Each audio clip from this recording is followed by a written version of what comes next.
Hello and good morning, everyone. My name is Yugal Vijay Bhaisare, lecturer in Mechanical Engineering Department from NIT Polytechnic, Nagpur. Previously, we learned about basics of engineering graphics. We learn geometric constructions. We learn how to write single stroke alphabets. Now we will start new topic and new unit, that is engineering curves. तो आज हम देखेंगे engineering curves के बारे में। सबसे पहले तो हम स्टार्ट करते हैं बेसिक्स से। बेसिक्स ऑफ इंजीनियरिंग कर्व्स रहेगा हमारा आज का टॉपिक। तो चलिए स्टार्ट करते हैं। सबसे पहले हम देखते हैं, after completion of this session we will able to understand basics of engineering curves, explain engineering curves with the area of applications. Okay, cone nomenclature देखते हैं। आप लोगों ने शायद कोन को तो देखा ही होगा। कोन, ओके, आइसक्रीम खाई होगी आप लोगों ने, तो आइसक्रीम का कोन तो देखा ही होगा। तो कभी उसके नॉमेनक्लेचर के बारे में सोचा है क्या? चलिए आज हम उसके नॉमेनक्लेचर के बारे में देखते हैं। ओके, ये रहा हमारा कोन। अगर मैं इसको 2D व्यू में देखता हूँ, मतलब 2 डायमेंशनल व्यू में देखता हूँ, तो मेरा कोन कुछ इस प्रकार से दिखेगा। Okay, it looks like triangle. अब हम इसके नॉमेनक्लेचर देखते हैं। तो देखिए ये जो लाइन हो गई, this slant line is called as and generator. Okay, this slant line is called as and generator. Apex, जो इसका टॉपमोस्ट पॉइंट है, जो टॉपमोस्ट पॉइंट है उसे क्या कहा जाता है? एपेक्स। एंड जो इसका सबसे बॉटम मोस्ट पॉइंट है, मतलब बॉटम मोस्ट जो लाइन यहाँ पे दिख रही है आपको, this is nothing but the base. Okay, and the centre line सभी को पता है, इसे हम क्या कहते हैं? एक्सिस। तो ये जो चार नाम है, ये चार नाम आपको अच्छे से याद कर लेने हैं। फिर से रिपीट कर लेते हैं। The slant length is called as and generator, the topmost point is called as apex, the bottommost line is called as a base and the center line is called as axis. Okay, चलिए आगे बढ़ते हैं। Conic section, आखिर conic section क्या होता है? Ellipse, parabola and hyperbola are called conic section because these curves appears on the surface of the cone when it is cut by some typical cutting planes. कुछ समझा? चलिए मैं explain करता हूँ। देखिए, अगर आप कोन को डिफरेंट डिफरेंट एंगल्स में काटते हैं, ठीक है, मैं क्या कर रहा हूँ, उसको आप कट करते हैं कोन को, तो आपको कुछ शेप्स फाइंड आउट होते हैं, मतलब आपको कुछ शेप मिलते हैं, कुछ डिफरेंट डिफरेंट कर्व्स मिलते हैं। तो उन कर्व्स को क्या कहा जाता है? उन कर्व्स को कहा जाता है कोनिक्स कर्व्स। ओके, ये सब क्या होते हैं? Conic curves. इनमें जनरली आते हैं हमारे एलिप्स, पैराबोला और हाइपरबोला। तो हमें क्या करना है, अगर आपको किसी ने भी पूछा कि कोनिक्स कर्व क्या होता है, तो आप क्या कहेंगे? हमें कोन को कुछ डिफरेंट डिफरेंट इंक्लिनेशंस पे कट करना है, सो दैट हमें कुछ डिफरेंट कर्व्स मिले, and that curves are called as conic curves, and the curves are ellipse, parabola and hyperbola. Okay, चलिए हम इलिप्स के बारे में देखते हैं। ये मेरा हो गया कोन, ठीक है। अब मुझे इसे कुछ एंगल से कट करना है। मैं इसे किस प्रकार से कट करता हूँ? देखिए इस प्रकार से। मैंने कैसे कट किया? The section plane through the generator. इस लाइन को क्या कहा जाता है? Section line. हमने पहले लेक्चर में पढ़ा था, याद कीजिए। इस लाइन को क्या कहा जाता है? Section line. किस लिए यूज करते हैं हम? इसे कटिंग करने के लिए, कटिंग शो करने के लिए दिखाते हैं, ठीक है। मैंने इसको यहाँ से कट कर लिया, ठीक है। कैसे कट किया? थ्रू द जनरेटर, मतलब दोनों भी जनरेटर को क्या किया मैंने? कट कर लिया। ओके, तो मुझे कुछ इस प्रकार का शेप मिलेगा, है कि नहीं? मैंने इस कोन को कट किया तो मुझे इस प्रकार का शेप ऑब्टेन हुआ। तो इस शेप को मैं क्या कहता हूँ? ये जो शेप मुझे मिला, इस शेप को क्या कहता हूँ मैं? This shape is nothing but your ellipse. Okay. So मैं आपसे पूछता हूँ कि आपने इलिप्स कहाँ देखा है? रियल लाइफ एग्जांपल बताइए। याद कीजिए। आपने इसे तो कहीं ना कहीं देखा ही होगा। एग्स, अंडा, देखा है? So this is the perfect example of ellipse. Okay, जो हमारा एग्स होते हैं, this is the elliptical shape. चलिए देखते हैं कुछ और एग्जाम्पल्स। मिरर, आपने मिरर देखे होंगे इलिप्टिकल शेप्स में।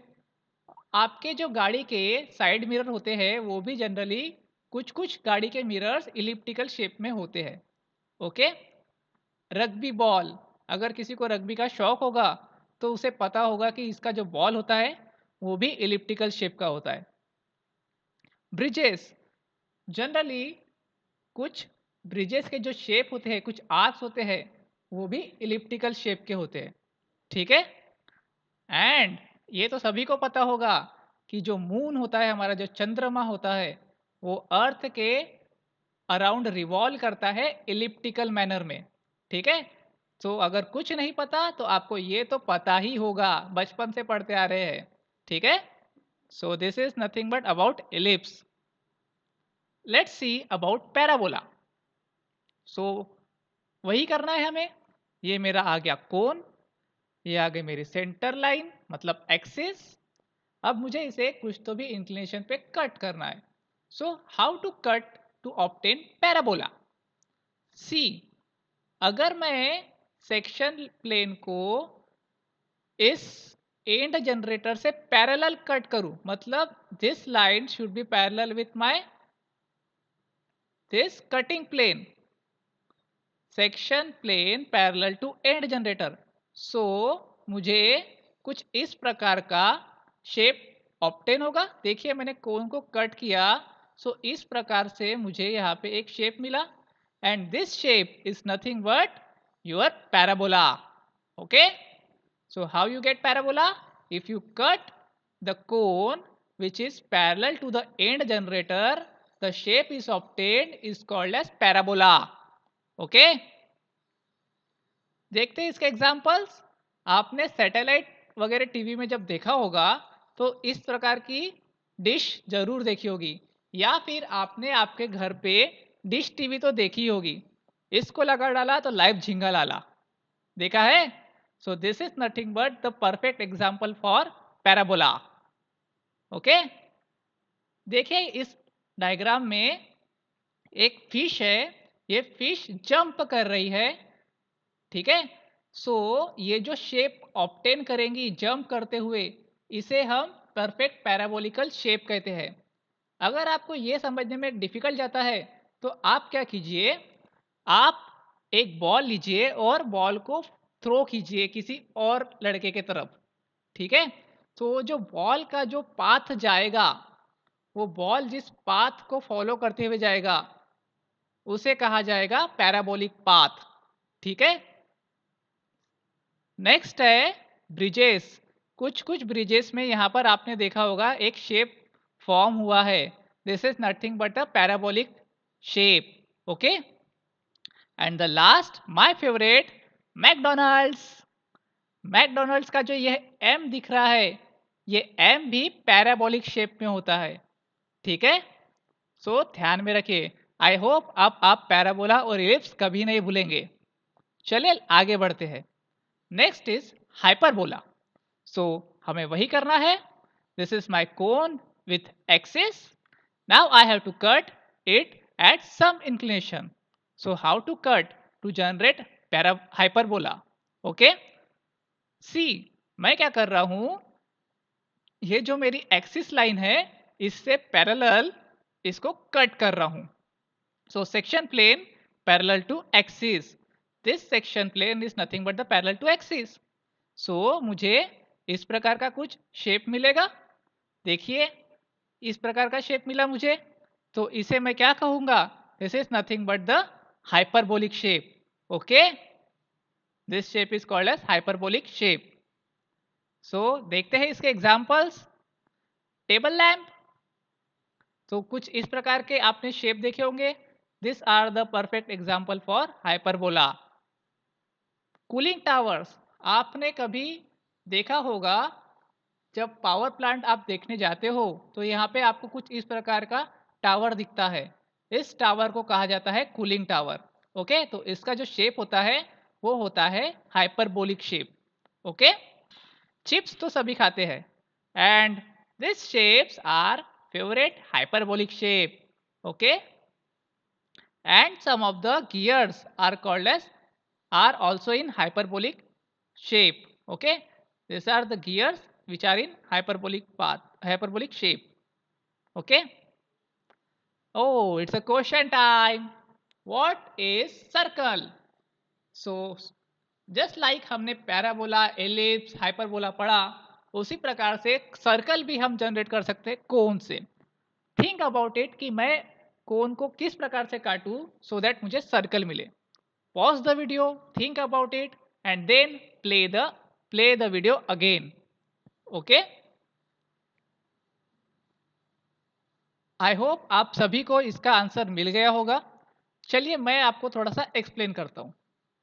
सो circle, so I want to get circle through cone.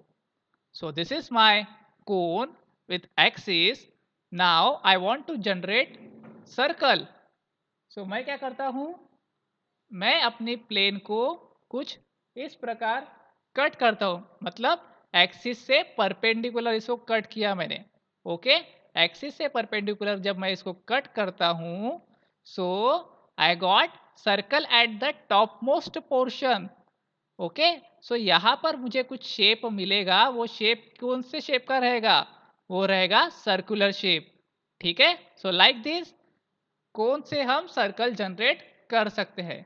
So section plane perpendicular to the axis. Okay, next second definition of an ellipse. चलिए एक और डेफिनेशन देखते हैं। It is a locus of a point moving in a plane such that the sum of its distance from two fixed points always remains constant and the sum equals to the length of major axis. The two fixed points are focus 1 and focus 2. ठीक है, तो कुछ समझ में आया क्या? चलिए हम लोग इसको समझने का प्रयत्न करते हैं by using this diagram. So this is my ellipse. ठीक है, ये जो मेरे एंड पॉइंट्स है, ये एंड पॉइंट्स को मैं बोलता हूं वर्टेक्स। ओके, ये मेरे वर्टेक्स हो गए और यहाँ पर भी मुझे कुछ पॉइंट दिख रहे हैं, तो ये हो गया कोवर्टेक्स। आप किसी को भी वर्टेक्स बोल सकते हैं, कोई फर्क नहीं पड़ता। ओके, ये जो मेरा सेंटर पॉइंट हो गया इसे मैं कहता हूं सेंटर। ओके, ये हो गया मेरा मेजर एक्सिस, ये हो गया मेरा माइनर एक्सिस। ये हाफ हो गया तो हाफ को मैं बोलता हूँ सेमी मेजर एक्सिस, और ये हाफ माइनर एक्सिस है तो मैं इसे बोलता हूँ सेमी माइनर एक्सिस। ठीक है, so it is a locus of a point moving in a plane such that the sum of its distance from two fix points always remains constant. ठीक है, मतलब मैं लोकस ड्रॉ करता हूं कोई भी दो फिक्स पॉइंट से। मैंने यहाँ पे दो फिक्स पॉइंट ले लिया, फोकस 1 फोकस 2, ये मेरे क्या हो गए, फिक्स पॉइंट्स हो गए। तो मैं इसके कोई भी वर्टेक्स से, मतलब कोई भी एक पॉइंट ले लेता हूँ मैं एलिप्स से, और यहाँ से एक दो लाइंस ड्रॉ कर लेता हूँ। ठीक है, यहाँ से मैंने एक लाइन ड्रॉ कर लिया और यहाँ से एक लाइन ड्रॉ कर लेता हूँ। तो ये जो पॉइंट मुझे मिलेगा, चलिए आपको ड्रॉ करके दिखा देते हैं। सो मैं यहाँ से एक लाइन ड्रॉ कर लेता हूँ और यहाँ से भी एक लाइन ड्रॉ कर लेता हूँ। ठीक है, तो इन दोनों का जो सम रहेगा वो सम रहेगा इक्वल टू मेजर एक्सिस। ठीक है, ये ध्यान में रखिएगा, ये जो सम मुझे मिला वो इक्वल टू होगा मेजर एक्सिस और वो हमेशा कांस्टेंट होगा। ठीक है, सो इतना आपको याद रखना चाहिए, the sum equals to the length of major axis. चलिए आगे बढ़ते हैं। इसेंट्रिसिटी बहुत इंपॉर्टेंट है आपके लिए, इसेंट्रिसिटी को समझना। चलिए देखते हैं। Eccentricity of an ellipse is the ratio of distance from the centre of ellipse to one of the foci and the one of the vertices of an ellipse. Oh, tough one. ठीक है, चलिए आसान कर देते हैं। ये हो गया मेरा एलिप्स, ये हो गए मेरे मेजर एक्सिस, माइनर एक्सिस। मैंने अभी बताया था दो फिक्स पॉइंट लगेंगे, ये मेरे दो फिक्स पॉइंट हो गए जिसको मैं फोकस 1 और फोकस 2 बोलता हूँ। ठीक है, ये मेरे दो वर्टाइसेस हो गए ए बी। अब मुझे क्या करना है, ये जो डिस्टेंस है इस डिस्टेंस को मैं क्या बोलता हूँ, सेंटर से लेकर तो वर्टाइसेस तक का distance. So centre to vertices distance. And ये जो डिस्टेंस हो गया इसको मैं क्या बोलूंगा, सेंटर से फोकस का distance. So centre to focus distance. And what is the definition of eccentricity, the eccentricity of an ellipse is the ratio of distance from centre of ellipse to the one of the foci to one of the vertices of the ellipse. मतलब अगर मैं centre से जो vertices का distance, centre से focus का distance upon centre से vertices का डिस्टेंस, अगर मैं इनका रेशियो लेता हूं तो वो क्या होगा, eccentricity. So the ratio is called as eccentricity. ठीक है। अब इसे आप ध्यान में रखिए, इलिप्स की इसेंट्रिसिटी एक से कम रहेगी, लेस देन 1। पैराबोला की eccentricity equals to 1 and hyperbola की eccentricity which is equals to greater than 1। Okay, so इतना आप याद रखिए। सो यूनिट आउटकम्स अचीव्ड, इतना हम लोगों ने पढ़ लिया। अब हम क्या यूनिट आउटकम अचीव कर पाए, we are able to explain engineering curves with areas of applications. Summary of today's lecture, क्या सीखा हमने, we learn the concept of eccentricity, focus, directrix, vertex, conic sections, and the applications of engineering curves. And these are your program outcomes that is achieved. Okay. In further lectures, आगे वाले lectures में हम क्या पढ़ेंगे, हम पढ़ेंगे ellipse, parabola, hyperbola को बनाने के टेक्निक्स। सो एलिप्स को बनाने के लिए कुछ टेक्निक्स है, concentric circle, rectangular method, oblong method, arc of circle, four centre method. So आपके सिलेबस में कॉन्सेंट्रिक सर्कल मेथड है, आर्क ऑफ सर्कल मेथड है और फोर सेंटर मेथड है। सो हम लोग सबसे पहले इसे डिस्कस कर लेंगे। ठीक है। उसके बाद पैराबोला, पैराबोला में टेक्निक्स कौन से है, रेक्टेंगुलर मेथड है, मेथड ऑफ टेंजेंट्स है और बेसिक लोकस मेथड है। आपके सिलेबस में रेक्टेंगुलर मेथड हम पढ़ेंगे एंड डायरेक्ट्रिक्स फोकस मेथड पढ़ेंगे। ठीक है, जो गिवन है हम उसे पहले कंप्लीट कर लेंगे। लास्ट है हाइपरबोला। सो हाइपरबोला के लिए टेक्निक्स है, रेक्टेंगुलर हाइपरबोला कोऑर्डिनेट्स गिवन रहते हैं जिसमें, फिर रेक्टेंगुलर हाइपरबोला जिसमें हमें पीवी डायग्राम दिया रहता है, एंड लास्ट है बेसिक लोकस मेथड। सो आपके सिलेबस में डायरेक्ट्रिक्स लोकस मेथड गिवन है, हम इसे भी कंप्लीट कर लेंगे। ओके, सो फर्दर लेक्चर्स में हम ये सब पढ़ने वाले हैं। सो रेडी रहिए और कॉन्फिडेंट रहिए। आई होप आप सभी को ये लेक्चर बड़ा पसंद आया होगा। So that's all from today. Thank you. Happy learning and keep learning.